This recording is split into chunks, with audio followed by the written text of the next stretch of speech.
Alrighty, guys. Hey, I want to thank everybody for tuning into the very first episode. This is probably like sub episode of the Crapcan Heroes podcast. I'm Zack, and I'm here with Kyle. I am here, yes. We are the master crapsmen. We are the shitbox savants, and we're here to, I guess, talk about shitboxes, crap cans, and how you can enjoy the hobby just as much as we do. I know that we had a bit of a full weekend this weekend. We got to go out and see some sketchy stuff and pick up a couple of cars. Well, one thing we can say is the natives never disappoint. They don't. They certainly don't. In fact, you can see the video on our YouTube channel at Crapcan Heroes.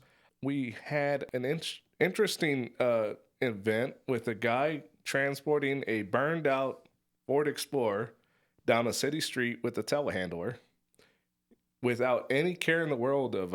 I don't even think that thing was strapped to the telehandler. No, there was no safety restraint whatsoever. I know he barely missed a power line. There were a few obstacles that he was not aware of. And he really didn't care. It didn't seem that way. No. It was glorious to watch. Certainly not something we would do or even recommend. This is not something, do not try this at home, kids. Actually, I would scratch that. Especially we would not actually do. Okay, so you're not wrong, but probably wouldn't do that on a city street or in a city at all. But I mean, maybe not on that public platform anyway. No, certainly wouldn't let anybody record it unless it was me doing the recording or you doing the recording. Yeah, I mean, these guys were clearly professionals. Professional. I'm not sure you know what the word professional means. No, I drive crap cans. Well, true. But I mean, it was great. We went out about 2.5 hour drive. And realistically speaking, guys, the Colville Indian Reservation is actually a really pretty area of the country. If you get a chance to drive through, go check it out. You get to see plenty. You get to see Grand Coulee Dam. You get to see plenty of wildlife. But certainly... we found quite a few treasures on the reservation. We pulled a couple of them home, not burned out Explorers, but bombed out Civic, I think we ended up grabbing. Yeah, it definitely looks like it was ran through a series of telephone poles.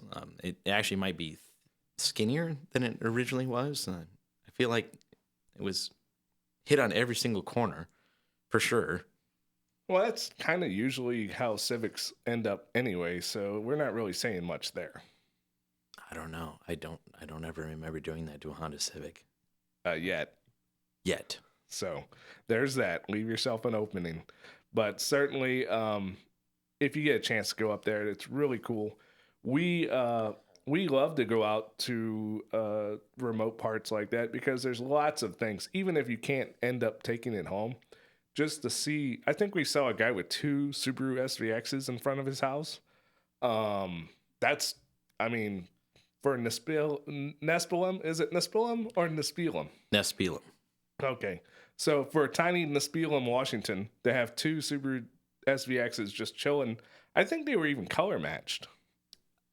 They were actually 2 different colors, but you are colorblind, so it's okay. That's true, but they were close in color. Yes. Okay.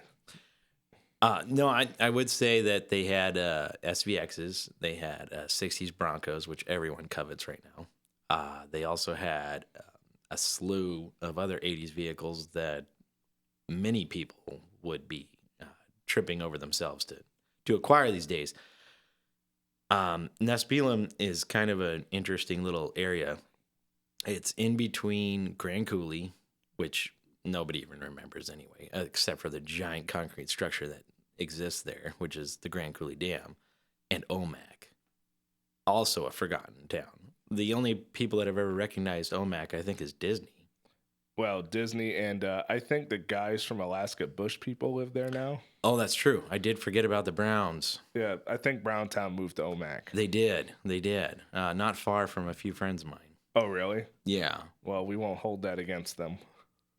I think they provide entertainment. Well, certainly. I mean, they had a TV show for 7 seasons, and we have like 166 followers on YouTube. So They must know something about entertaining that we're still trying to figure out. But that's okay. That's what we're here for. Got to start somewhere. But certainly, yeah, the 80s crap cans that we saw, just the sheer amount of them, it's very interesting. You wouldn't think that any section of the country would just have literal, and these aren't junkyards. These are just in people's yards and stuff. No, these are hordes. Yeah, I mean, truly. I mean, you're talking about some of them obviously are in very derelict shape, but they would provide parts for others to live on, and yet they just sit there and constantly degrade into the ground. So that's why we go there. Yeah, certainly. In fact, if you check out our YouTube channel, I just posted a video that we took last summer of a car hoarder, quote unquote, estate sale. And the amount of just cool Japanese tin that was there, and just old working rigs like international cab overs. There was a Chevy with a John Deere on the back of it, just all sorts of stuff. It's really common in the Pacific North, or I hate to say, not the Pacific Northwest, the inland Northwest. It seems to be really prevalent, I would say, between here and Montana. It does seem like this part of the country does want to segregate itself from the Pacific Northwest. Yeah, they get a little antsy when you start saying PNW on some parts of the eastern part of this state. But hey, that's whatever. We're not political here. No. We love all crap cans. All crap cans matter. Yep, wet or dry. That's right. But certainly, I posted the video of the burned out Explorer. Y'all gotta go check that out. And you know, we also like enjoy looking for other people's stuff. So if you're listening, and you're gonna be okay, bud. Don't worry. But certainly, if you're out there and you're listening, and there's something you're looking for, just some sort of oddball vehicle or obscure part, be sure to contact us. We're always happy to help folks. If we don't have it, then certainly we can point you in the right direction. Maybe get you in contact with somebody who can. That's part of the reason we're into this. We enjoy the cars so much, and we like to see them out and about and on the road. And if we can help others achieve that, then that's great. That's what we're here for. Yeah, I'll say we're not just here to blow hot air. We have a ton of stuff, and we will continue to collect and amass parts for our own personal collection as well as others. Certainly. In fact, this week we were working on what has been a bit of a problem child for us is our 2001 Saab 9.3 convertible. Now, this is something that we found on Facebook Marketplace, and that is certainly a resource if you're looking to get into just a tinker toy car or some sort of crap can that you either want to have fun with or you just need a beater. Facebook Marketplace is the hot place right now in terms of finding stuff. It used to be Craigslist. Craigslist is old and busted. Facebook Marketplace is the new hotness. Of course, it's a certain demographic that you're dealing with. You're dealing with everybody. And so there's a little bit of work that you have to do. You kind of have to be persistent with Facebook Marketplace. But I picked up this Saab. I want to say I picked it up. It was sub $500. It was less than $500, but I think it was before the COVID pandemic started. Slightly. It was just before COVID started. And it had a bad motor. It had a bad number one, actually. Yes. Seems to be a theme with this car. And so we had it for about a year and a half before I could find a Saab engine locally because obviously we're cheap.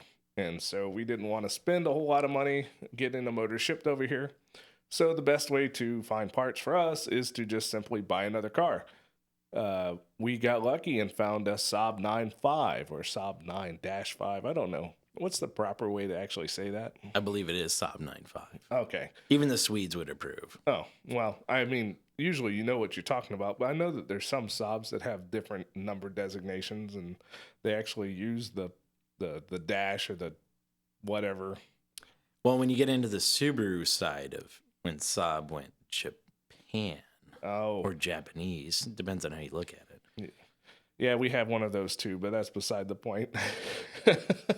Yeah, those folks get really technical.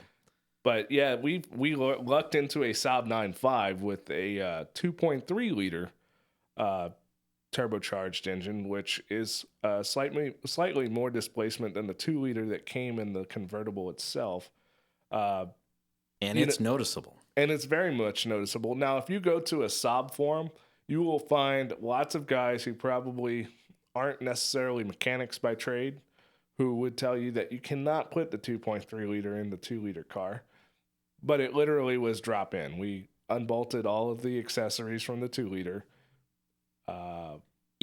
I refer to these people as space shuttleists. Oh, the space shuttle engineers. Yeah.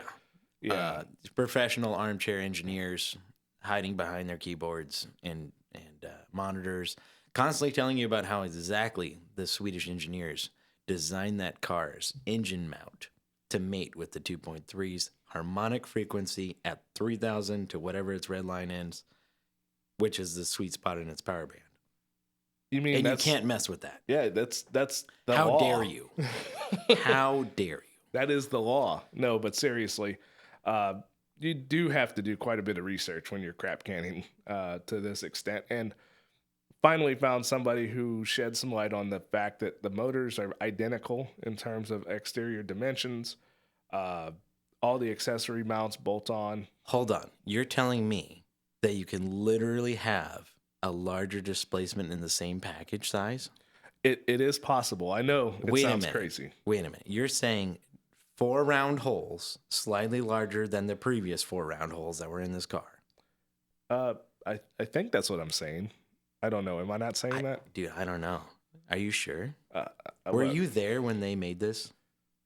So I'm not Swedish. Okay. So no, right. I wasn't there. But I when do was like this car meatballs. Produced? Oh, I was in high school when this car was built. Okay, so you were on the Earth at least. I was on the Earth. All right. The Earth is not flat either, so I was, on the sphere of the Earth. I just wasn't in the Swedish sphere of the Earth. Gotcha. But yeah, certainly, the 2-3 bolts right in. It actually was a ripper. We got it running. We got it running fantastic, actually. We did a couple of modifications, more of exhaust related, but nothing major. And the thing ripped. In the fact, it's more fun to drive than any front wheel drive hairdresser's car has any right to be. That's a fact. I know that Kyle, as you tune into more episodes, you'll find more that Kyle has a severe disdain for convertibles. I can't ever seem to get him to ride in the car with me with the top down. It will never happen. Of course, I don't care.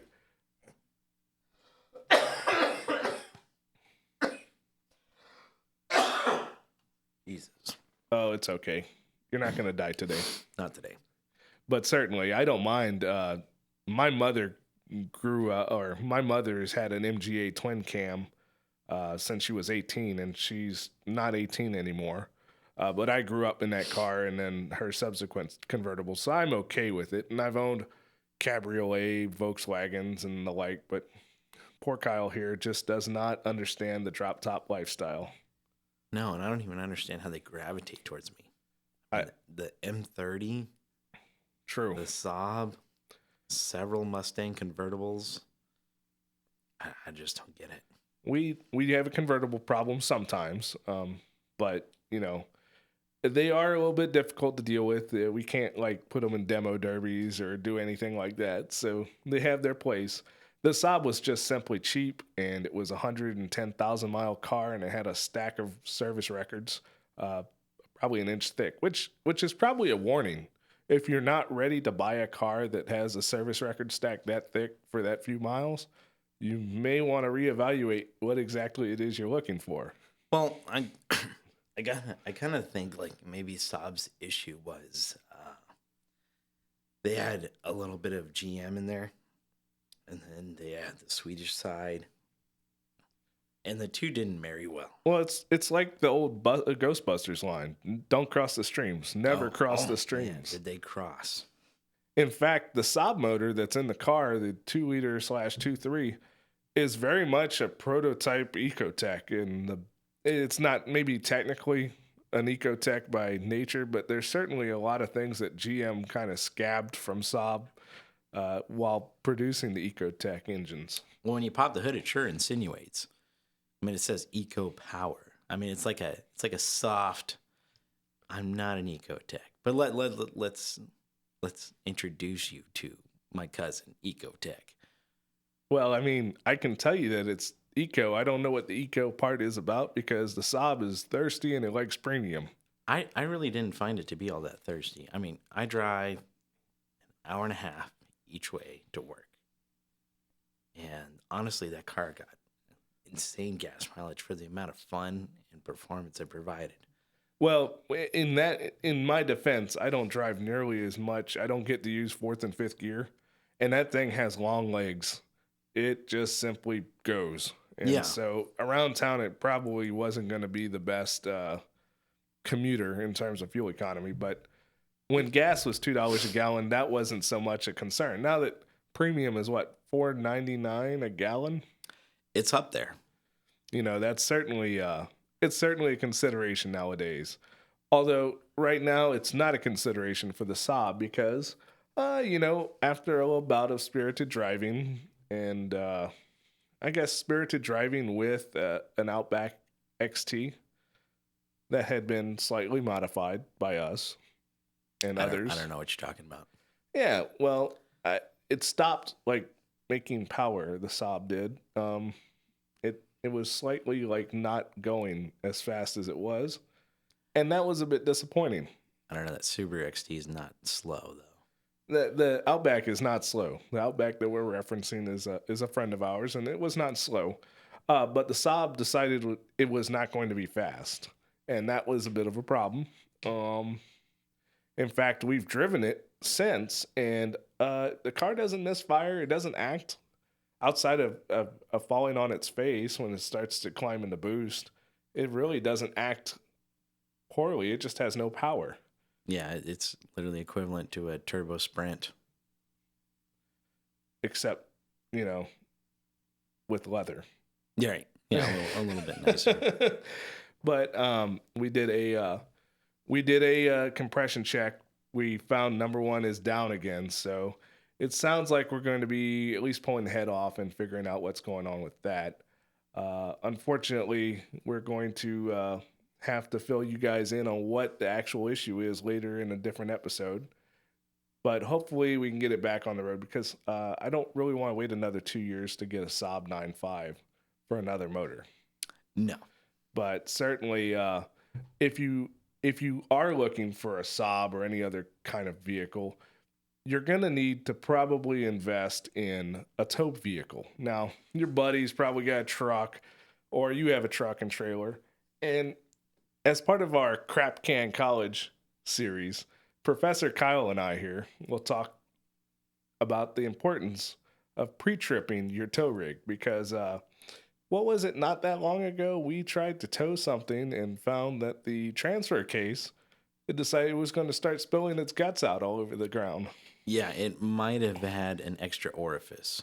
It certainly was cracked, and all of a sudden, too. So we're not really sure what happened, but we were actually in the process of picking up a vehicle and happened to look down and see that there was a huge puddle of transmission fluid on the ground that probably had been there. It looks like it had sprayed there for quite some time, so it's probably happened while we were at the shop. Dex Mercon 5 to be specific. Which is not cheap. No. It's double the price of gasoline. So as far as my wallet was concerned, it was not a friendly finding. But certainly, you know, there's certain things that we skip on. But tires, brakes, guys, you need to check all this stuff. Trailer wiring. Lordy, trailer wiring is such a pain in the butt, but you got to check on it and you got to deal with it right then and there because you certainly don't want to be dealing with the state patrol while you're trying to go score some deal that 3 other people are trying to go score at the same time. If you use your trailer as much as we do, you will understand. If you tow or long haul or do any sort of hot shotting whatsoever, you understand. Yeah, I mean, we've gone as far as 6, 7, 8 hours to go pick up vehicles. And when you don't check to see that you have tread on the trailer tires or something of that nature, you're just asking for a bad time. I mean, I can remember one time where Kyle ended up on the side of Interstate 84 waiting on Les Schwab to come get him a tire. Yeah, I was there for a while. Didn't you like sleep there? I got some Z's. The gentlemen, when they did finally show up, were very nice. And we did everything by hand on the side of the road. That was a $485 tire. Yeah, see, you can get tires a lot cheaper than that, folks. I And think you can get a full set. well, maybe not anymore, but certainly at one point you could. At that time, I'm pretty sure I could. But yeah, actually keeping up with the maintenance on your tow vehicle, you need to make sure that maintenance is a dirty word, I know, with a lot of people, but you got to keep the tow rig up because otherwise that's just going to leave you irritated. It's going to be a bad experience when you do end up going to pick up the vehicle that you're trying to score. It's going to be added expense that you can't spend on that car. It sucks. So don't skip on the maintenance on your tow rig and take it from us. We've tried to do it. But certainly, another thing to keep in mind is that make sure you have all your paperwork as well for the trailer and the truck, because a lot of people borrow the trailer, they forget to keep the tabs up on the trailer license plate or something like that. Be sure to not only keep the maintenance up, but keep the paperwork all in order, because let's say you get pulled over, you already got to show the paperwork for the car you got on the trailer, and something's not right on the truck. That just becomes a whole hassle. Nobody wants to deal with that. I certainly don't want to deal with that. I think we could do like a whole episode just simply on talking with police. Yeah, and what triggers them to check people who have trailers or whatever. Oh, for sure. I mean, each state is different about the strap requirement for vehicles, how it's strapped, the combined weight. I know Canada is like huge about combined weight. Yeah, and to our friends north of the border, you have a whole set of rules that we don't have that necessarily apply to us. So that becomes splitting hairs there. I mean, just mind your P's and Q's, keep up the maintenance, keep up the paperwork, and make sure you have the paperwork for the vehicle that you're hauling currently at that time. Yeah, that's very important. Speaking of travel and going places, from what I understand, you're taking a little trip to Austin there, Kyle. I am, in about a week. Tell me more about this little fancy trip you're going on. We're going to COTA, which is a very large motorsports park. That's Circuit of the Americas, right? Yes, okay. In Austin, Texas. Also where Elon is now launching his large gigafactory. That's true. He is set up there in the Austin area, isn't he? Yep. I wasn't sure exactly where in Texas, but... I think it's just outside of Austin, but, it's close enough. Apparently, there's already people complaining about it. Well, yeah. So it's that close. But there's always people complaining about anything. So I feel like Austin is obviously very parallel to Portland, so you have some very... Anyway, opinionated folks. Yeah, Austin is the yeehaw version of Portland. It is. But certainly, what event are you going to down at COTA? It's going to be the MotoGP. Obviously, some very talented riders. It's motorcycles, obviously, for those that aren't aware. Two-wheeled fun, as we like to call it. My dad is a very avid motorcycle enthusiast. Has been ever since I was a kid. You've dabbled with motorcycles yourself. I personally, I can't do it, but... Yeah, I've always had a two-wheeled vehicle of some kind until I got married. Well, I mean, that does happen, but at least you get to keep four-wheeled vehicles now. Exactly. She does understand that part of it. But no, two-wheeled fun is, it's definitely, I don't even know how to put it. Until you experience it for yourself, it's not like anything else. It's certainly a rush, and it offers just a feeling that you don't get in any kind of car. Having owned a motorcycle very briefly, I do get that. My biggest issue is the idiots on the road that I have no control over. At least in the four-wheeled convenience, I feel like I have a fighting chance of survival. I don't feel like I have any chance of survival on two wheels. Yeah, it definitely goes down. I mean, yeah, greasy. I mean, I think of like that Road Rage video game. You know what I mean? Where where you get like literally scabbed up all over the side of the road when you fly off your motorcycle. Yeah, you definitely don't have a cage around you. You definitely have to get away from the larger vehicles. Yeah, I now the event itself is a 3-day event, right? Yes, it's Friday, Saturday, Sunday. Sunday is race day. This is the actual MotoGP sanctioned event, right? Yes. Okay. Yes, this is a big one. Huh. Well, how many is that? So the MotoGP, is it kind of like F1 where it travels from country to country, or? Yeah, it does. Okay. Yep. I don't follow motorcycle racing simply because I just, like I said, not a huge motorcyclist. But I was always curious if that was like the pinnacle, if you will, of motorcycle racing. These are the world's best riders. That's what I thought. Yeah. See, I'm very jealous that you're going to go out to an event like that. I hope you get to go at least stick your nose in the pits or something. Yeah, I think that's most of Friday and Saturdays, just kind of, because it sounds like that's what we've acquired as a package to go. Oh, really? Stick our noses where they don't belong. Hey, that's the hero mentality right there. Right? Well, guys, this is an abbreviated episode. I certainly am glad you guys tuned in. I don't know when this episode's going to release or how we're going to release it, but we certainly are appreciative of everybody who's tuned in. Just remember, guys, if you're not rich and you don't have a fancy car, that's okay. You can still be a hero. Every day. Yeah, that's right. This is Zack. And I'm Kyle. And we're the Crapcan Heroes. Thanks for tuning in.